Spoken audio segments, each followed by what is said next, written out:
اعوذ باللہ من الشیطان اللعین الرجیم بسم اللہ الرحمن الرحیم الحمد للہ رب العالمین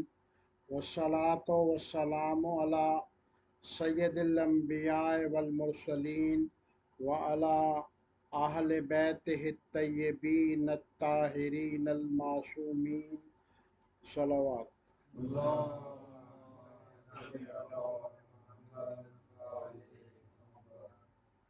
آج ہم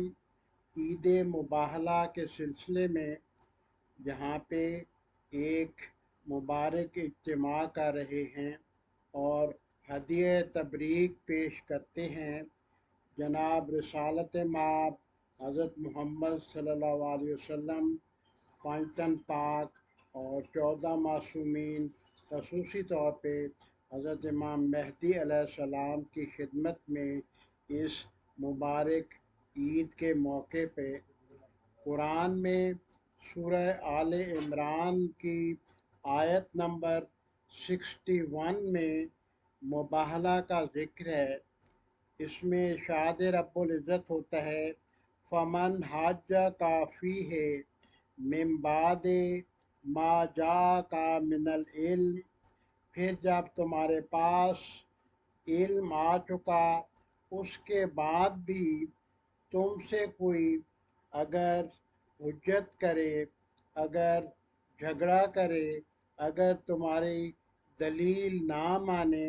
اگر تمہارے علم کی بات نہ مانے، فقل، تو اے رسول کہہ دو تعالو، آؤ، ندعو ابناءنا، ہم بلا لیتے ہیں اپنے بیٹوں کو، و ابناءکم، اور تم اپنے بیٹوں کو بلا لو، و نساءنا، اور ہم اپنی عورتوں کو بلا لیتے ہیں، و نساءکم، اور تم اپنی عورتوں کو بلا لو، و انفسنا، اور ہم اپنے نفسوں کو بلا لیتے ہیں، و انفسکم، اور تم اپنے نفسوں کو بلا لو،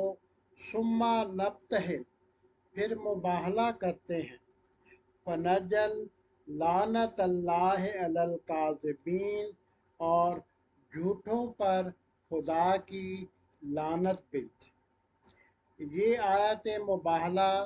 جو کہ قرآن کی سورہ آل عمران کی آیت نمبر 61 ہے، اس کی ایک شان نزول ہے کہ فتح مکہ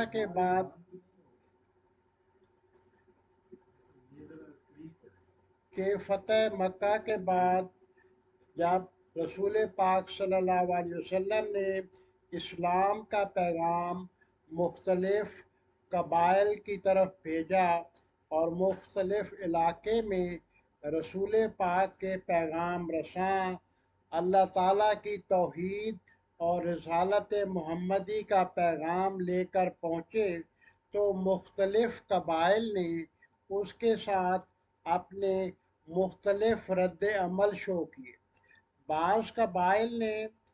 فوراً اسلام قبول کر لیا، بعض قبائل نے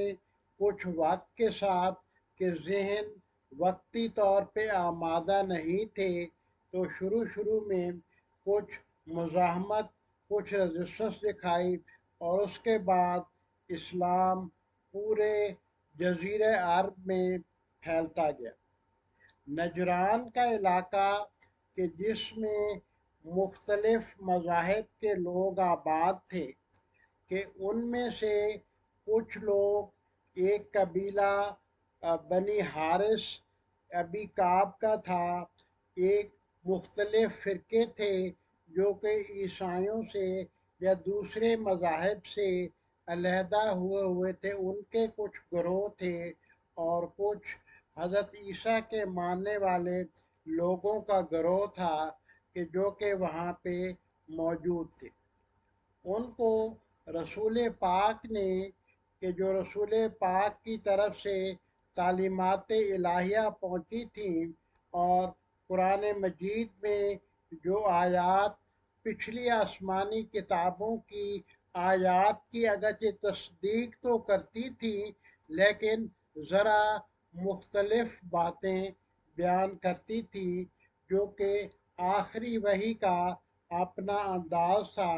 جو رسول پاک صلی اللہ علیہ وسلم بیان فرماتے تھے۔ جب انہوں نے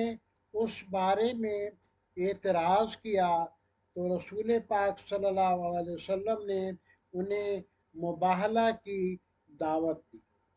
مباہلہ کی دعوت دے کے ان لوگوں نے مہلت مانگی کہ ہم اپنے بزرگوں سے پہلے مشورہ کریں گے کہ یہ جو نیا دین جزیرہ عرب میں شروع ہوا ہے کہ جس کے نبی پاک محمد صلی اللہ علیہ وسلم ہیں اور جو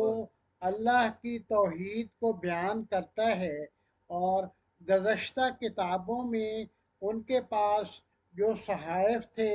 ان میں بھی ذکر رسول پاک کی رسالت کا اور اس آخری دین کا آیا تھا، لیکن یہ ذکر جو کہ ان کے پاس آیا تھا، لوگ بعض دفعہ شیطانی وسوسوں کی بنیاد پہ کہ مختلف نظریات میں رکاوٹ شو کرتے تھے، مزاحمت شو کرتے تھے، اور نئے نبی کی نبوت پہ ایمان لانا ان کے لیے بعض دفعہ مشکل ہوتا تھا۔ اسی مشکل کے سلسلے میں کہ نجران کے بزرگ مختلف مذاہب کے لوگوں نے اپنے قدیمی صحیفے اٹھائے، ان میں ایک آخری نبی کا ذکر تھا جس کا نام احمد ہوگا، جس کا ایک بھائی اور وصی ہوگا جو بہت طاقت کے ساتھ اس کی مدد کرے گا، اس کی دین کی سچائی پوری دنیا میں پھیل جائے گی۔ یہ باتیں قدیمی صحیفوں میں لکھی ہوئی تھیں۔ وہ اس سچائی کو جاننے کے لیے انہوں نے 70 افراد کا ایک وفد تیار کیا، جن میں سے 14 گھوڑ سوار تھے اور باقی سواریوں پہ لوگ موجود تھے، اور یہ مدینہ میں آئے۔ انہوں نے بڑے زرق برق لباس پہنے ہوئے تھے، مختلف زیورات سے اپنے جسم کو آراستہ کیے ہوئے تھا، اور ان کا پروگرام یہ تھا کہ ہم مدینے کے لوگوں کو اپنے روب میں لے لیں گے اور اس نئے دین سے بھی ہٹا دیں گے، اس نئے نظریات کو بھی نعوذ باللہ ختم کر دیں گے، اور اپنی دھاک بھی اس اپنی بہادری کی، اپنے علم کی، اپنے مذہب کی، اپنے نظریات کی دھاک بھی نعوذ باللہ مدینے کے لوگوں پہ بٹھا دیں گے۔ تو یہ مسجد نبوی میں اپنے گھوڑے دوڑاتے ہوئے مسجد نبوی کے پاس آ کے رکے۔ رسول پاک اس وقت نماز کا وقت تھا، نماز کی ادائیگی میں مشغول ہو گئے، اور ان لوگوں کو کوئی ویلکم یا خوش آمدید نہ کہا، تو یہ لوگ بڑے مایوس ہوئے کہ ہمارا خیال تھا چونکہ آخری نبی نے ہمیں خود دعوت دی ہے تو ہمیں بہت زیادہ نظر انداز کر دیا گیا ہے، آخر یہ کیا بات ہے؟ تو اس مشکل کو حل کرنے کے لیے رسول پاک نے حضرت علی علیہ السلام کو ان کی طرف بھیجا۔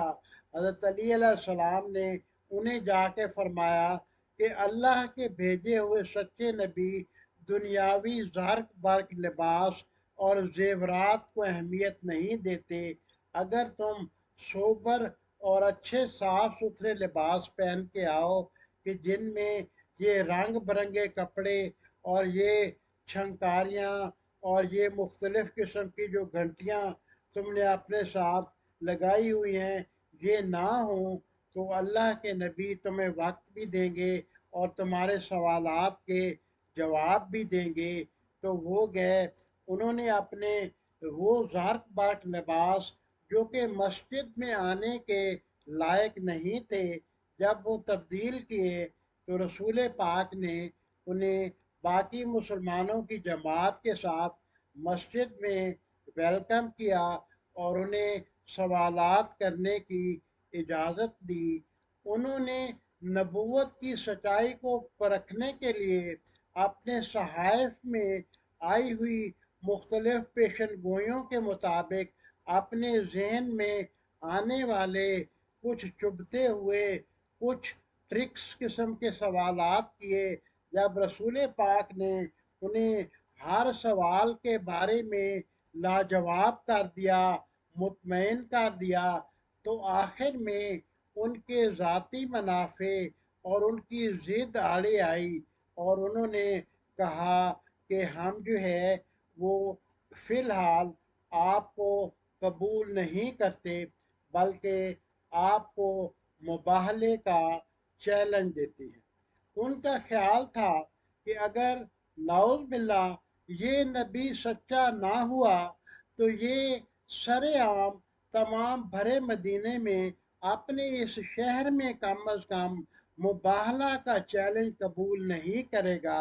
اور اس طرح اس کی پورے مدینہ میں دھاک بھی بیٹھ جائے گی، اور اس نبوت کا دعویٰ بھی نعوذ باللہ ضائع ہو جائے گا۔ لیکن ان کی حیرت کی انتہا نہ رہی جب رسول پاک صلی اللہ علیہ وسلم نے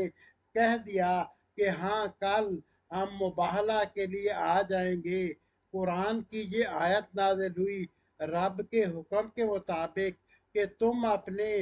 بیٹوں کو لے کے آ جاؤ، ہم اپنے بیٹوں کو لے کے آ جاتے ہیں، تم اپنی عورتوں کو لے کے آ جاؤ، ہم اپنی عورتوں کو لے کے آ جاتے ہیں، تم اپنے نفوس کو لے کے آ جاؤ، ہم اپنے نفوس کو لے کے آ جاتے ہیں۔ پھر اللہ کے حضور میں اپنی اپنی سچائی پیش کرتے ہیں، اور جھوٹوں پہ اللہ تعالیٰ کا اسی وقت دردناک عذاب نازل ہوگا کہ یہ لوگ یہ بات سن کے اندر سے تو ہل گئے، لیکن دوسری دن آنے کے لیے میدان میں مدینے سے چند کلومیٹر باہر رسول پاک نے حضرت سلمان فارسی کو کہا کہ مباہلہ کے لیے انتظام کیا جائے۔ مباہلہ کی بہت زیادہ تفصیلات ہماری حدیث کی کتابوں میں محفوظ کی گئی ہیں، مختلف آسمانی صحیفوں میں جو ان کی پیشگوئیاں تھیں، جو وہ آپس میں ڈسکس کرتے رہے کہ یہ بھی اس نبی کے بارے میں آیا ہے، تم جانتے ہو یہ بھی اس نبی کے بارے میں ہمارے صحیفوں میں آیا ہے، تم جانتے ہو یہ بھی اس نبی کے بارے میں تمہارے صحیفوں میں آیا، تم جانتے ہو، لیکن پھر بھی انہوں نے اپنے ذاتی منافع اور اپنی مسرتیں دیکھے ہوئے مباہلے پہ اندر سے ڈرے ہوئے تھے، لیکن قائم رہے۔ انہوں نے آخری اپنا مشورہ یہ کیا کہ اگر یہ نبی بھی شور و غل مچاتا ہوا کہ اپنے وہ اپنا شو دکھاتا ہوا اگر مباہلے کے لیے آیا تو ہم بھی مباہلے کے لیے تیار ہو جائیں گے، اور اگر یہ نبی صرف خود آیا یا چند افراد لایا کہ جن کی سچائی ہمیں نظر آئی تو پھر ہم مباہلہ نہیں کریں گے۔ انہوں نے دیکھا حضرت سلمان فارسی آئے، انہوں نے ایک چادر دو درختوں کے نیچے تان دی، ایک خیمہ لگا دیا، اور دیکھا کہ رسول پاک اس ترتیب سے تشریف لا رہے ہیں کہ حضرت امام حسین علیہ السلام کو سینے سے لگایا ہوا ہے، گود میں اٹھایا ہوا ہے، اور حضرت امام حسن علیہ السلام کا ہاتھ پکڑا ہوا ہے۔ رسول پاک کے پیچھے حضرت فاطمہ زہرا سلام اللہ علیہا با پردہ تشریف لا رہی ہیں، اور حضرت علی علیہ السلام سب کی حفاظت کا ذمہ لیتے ہوئے گویا سب کو اپنی حفاظت میں لا رہے ہیں اور سب سے پیچھے ہیں۔ تو مباہلہ کے لیے یہ نورانی چہرے اس ترتیب کے ساتھ جب میدان میں وارد ہوئے تو آسمان سے کچھ آثار عذاب ظاہر ہونا شروع ہو گئے، پہاڑوں سے دھواں اٹھنا شروع ہو گیا، اور کتاب اقبال الاعمال میں سید ابن طاؤس نے ذکر کیا ہے کہ دن کو ان لوگوں کو مباہلہ میں مد مقابل لوگوں کو آسمان سے تارے ٹکراتے ہوئے نظر آنے شروع ہوئے، پہاڑ ہلتے ہوئے شروع ہوئے، درخت سجدے میں جانا شروع ہو گئے جب انہوں نے یہ آثار دیکھے اور کہا آپس میں ان چہروں سے جو نور ساتے تھا تو آپس میں ایک دوسرے سے مشورہ کیا۔ ایک ان کے سردار کا نام عاقب تھا، ایک کا نام سید تھا، اسی طرح مختلف سرداروں کے نام تھے۔ ان میں سے ایک نے کہا آج میں وہ چہرے دیکھ رہا ہوں کہ اگر پہاڑوں کو حکم دیں تو وہ اپنی جگہ سے ہٹ جائیں، کہ آسمان کی ہر چیز کہ ان کے قدموں کے ردم کے ساتھ کہ ہل رہی ہے، پہاڑوں سے دھواں بلند ہونا شروع ہو گیا ہے، ہمیں اپنی واپسی کا یقین نہیں رہا، ہم یقیناً اگر انہوں نے دعا کے لیے ہاتھ اٹھا دیے تو ہم یقیناً تباہ و برباد ہو جائیں گے۔ تو یہ مباہلے سے باز آئے اور مفاہمت کی طرف بڑھے۔ تو اسلام ہر اس موقع کے لیے قرآن نے، نبی نے ایک اپنا لاہ عمل تیار کیا ہے کہ اگر کوئی شخص آپ سچے بھی ہوں یا آپ کے کوئی مذہبی نظریات بھی ہوں لیکن ان کو ماننے کے لیے تیار نہ ہو تو اس پہ اللہ کا عذاب کی بد دعا بھی نہ کرے، اسے ماریں بھی نہیں، اسے تکفیری فتویٰ بھی نہ دیں، بلکہ اس کو بھی مہلت دیں۔ تو یہاں پہ بھی مولائے کائنات حضرت علی علیہ السلام اس گتھی کو سلجھانے کے لیے آگے بڑھے اور رسول پاک نے انہیں ان لوگوں کی طرف بھیجا کہ انہیں مصالحت کی طرف بڑھائیں کہ میں اللہ کا رحمت کا نبی ہوں، میں عذاب سے انہیں تباہ نہیں کرنا چاہتا، میں انہیں رحمت کا تحفہ دے کے بھیجنا چاہتا ہوں، میں اس واقعے کو رحمت کی عید بنانا چاہتا ہوں کہ ہر وہ روز کہ جس میں گناہ نہ کیا جائے، حدیث کے مطابق مومن کے لیے عید ہے، اور اہل بیت کے مقابل آنے کا اگر گناہ ان لوگوں سے ہٹا دیا جائے تو یہ ایک بہت بڑی عید قرار پا جائے گا۔ حضرت علی علیہ السلام نے کہا تو وہ لوگ جزیہ دینے کو تیار ہو گئے کہ ہم 1000 ہلا لباس جو کہ قیمتی لباس ہیں اور 1000 دینار ہر سال دیا کریں گے، اور یہ خراج اس لیے لیا جاتا تھا تاکہ انہی کے علاقے کے جو مستحق لوگ ہیں ان میں تقسیم کیا جائے۔ یہ جو اسلامی مملکت کی طرف سے، رسول پاک کی طرف سے غیر مسلموں سے خراج لیا جاتا تھا وہ انہی کے مساکین کے اوپر خرچ کیا جاتا تھا۔ یہ کوئی اسلام کی یا پاک محمد کی ذاتی دولت نہیں بڑھاتا تھا، بلکہ ان کو اسلامی حکومت میں اس کی برکات سے مستفید ہونے کا مزید موقع دیتا تھا۔ تو عید مباہلہ سب سے بڑا درس یہ دیتی ہے کہ اگر کسی کے مذہبی نظریات آپ سے مختلف ہوں تو اس کو مذہبی نظریات کے مختلف ہونے کی وجہ سے قتل نہ کیا جائے، اس کو مذہبی نظریات کے مختلف ہونے کی وجہ سے سزا نہ دی جائے، اس کو مذہبی نظریات کے مختلف ہونے کی وجہ سے آپس میں انسان ایک دوسرے سے اپنی محبت اور تعاون برقرار رکھیں۔ اور حضرت علی علیہ السلام نے یہاں پہ مصالحت کا درس دیا کہ وہ تمام قومیں جو آپ کے اگرچہ آپ کی صداقت وہ کائناتی صداقت تھی لیکن پھر بھی وقتی طور پہ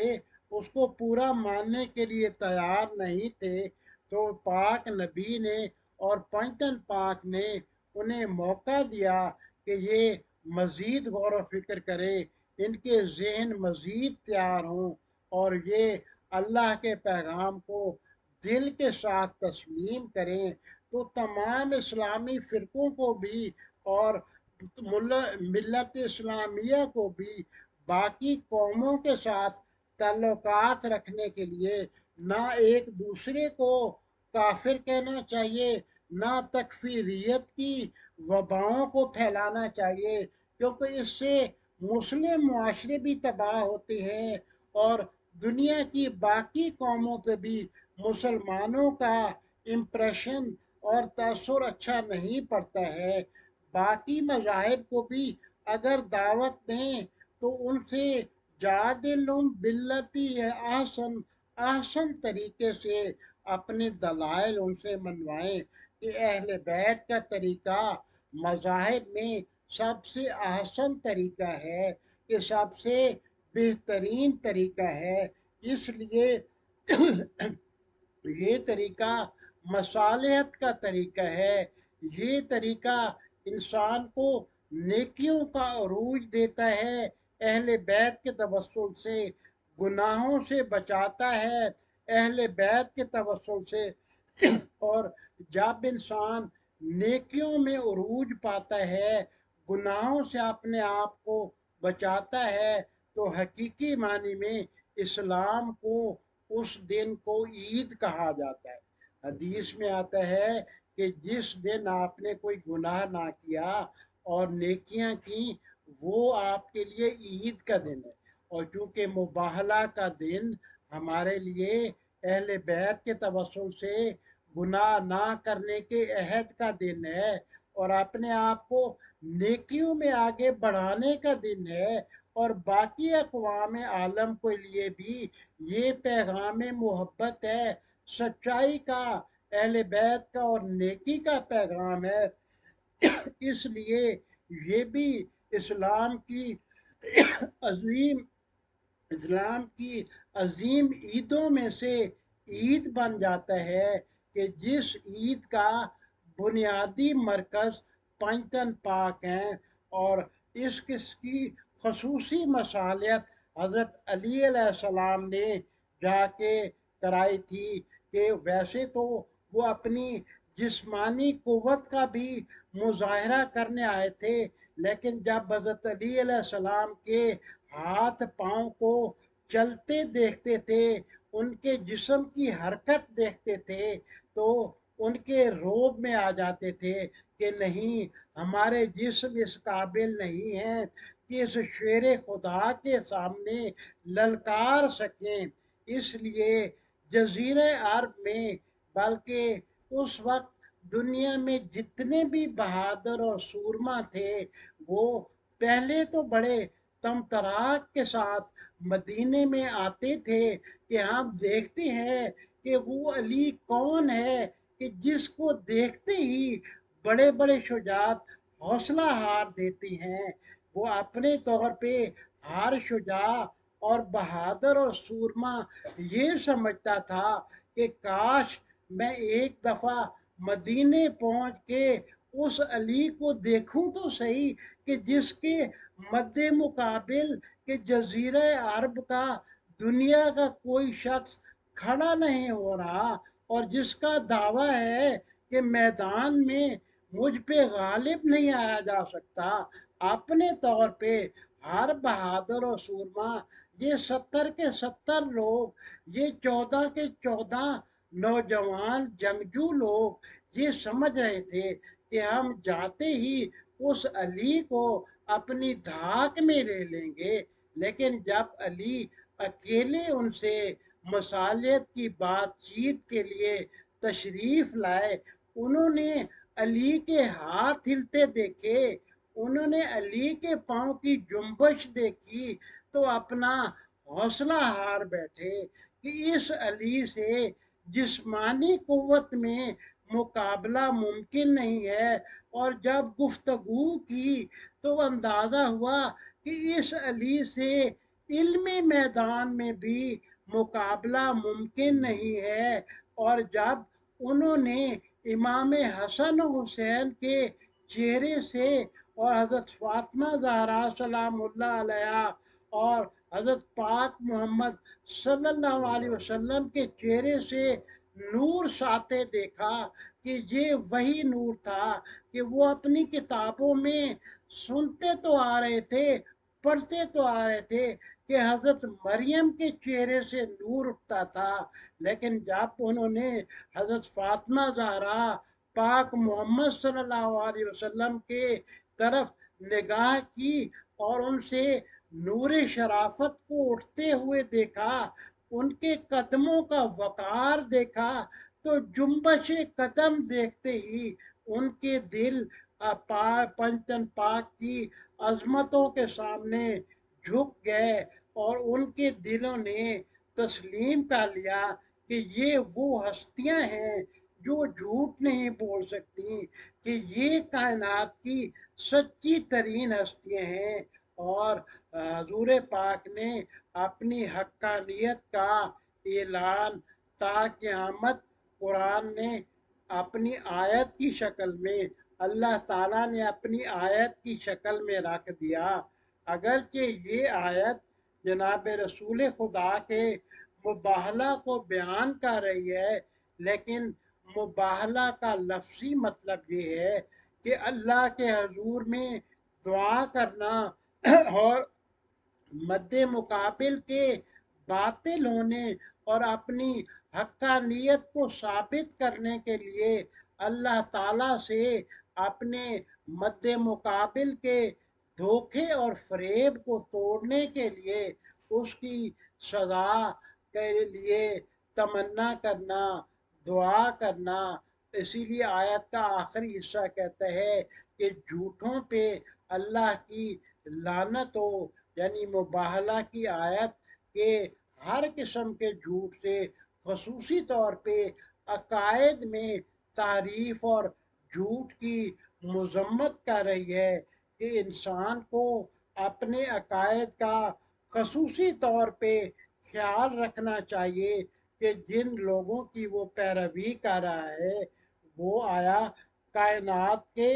سچے ترین لوگ ہیں یا سچے ترین لوگ نہیں ہیں، یا ان میں کچھ نقائص بھی ہیں۔ اس لیے سارے مذاہب نے اہل تشیع پہ الزام لگایا کہ یہ پرفیکشنسٹ ہے۔ فلاسفرز نے جب دیکھا کہ ہم جب ایک ہیومن آئیڈیل تشکیل کرتے ہیں کہ لوگ سوسائٹی میں کس ہیومن آئیڈیل کو فالو کرے، تو وہ ہیومن آئیڈیل وہ فل آف ایرر ہوتا ہے، یا اگر ہم ایرر اس کی بائی ٹریننگ منیمائز کر دیں تب بھی کچھ نہ کچھ ایرر کا امکان رہتا ہے۔ اور جو پہلے نبی گزر گئے ہیں، اگر ان سے یہ بھی تسلیم کر لیا جائے کہ ان سے گناہ کوئی سرزد نہیں ہوا، وہ معصوم تھے، لیکن ان سے ترک اولا یعنی پرائرٹی سیٹنگ میں پھر بھی ایرر جو ہے نا وہ ہوئی ہے، جو کہ ڈاکومنٹ ہوئی ہے، اگرچہ وہ ان کے مقام عصمت کے خلاف نہیں ہے۔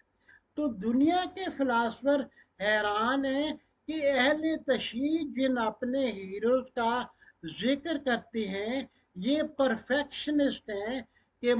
ایسے معصوم ہیں جن سے ترک اولا بھی کبھی نہیں ہوا، جن سے پرائرٹی سیٹنگ میں بھی کبھی جو ہے وہ کوئی غلطی نہیں ہوئی، کہ جو انسانیت کے، جو انسان کامل کے